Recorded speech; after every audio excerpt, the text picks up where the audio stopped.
Lasanao I Madagasikara, oh Jesús hoazinao ny tanindrazanay, oh Jesús lasanao I Madagasikara.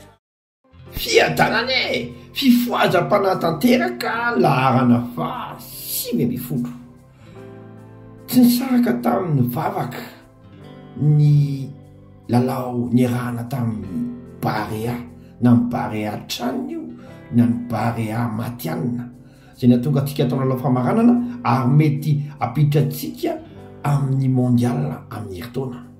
Lasa sehatra hitoriana filazantsara ny lalao baolina kitra, efa rivotra hafa no mitsoka, mila tazomina mivavaka zany fa ampitombony olona maro ahalalany mahazava-dehibe ny filazantsara na ny fifoazam-panahy.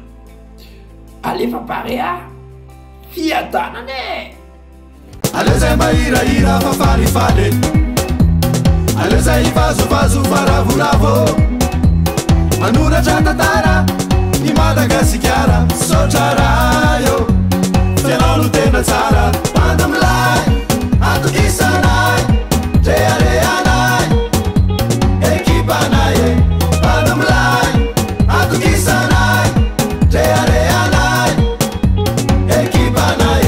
Alefa barea, alefa barea, alefa barea, alefa barea.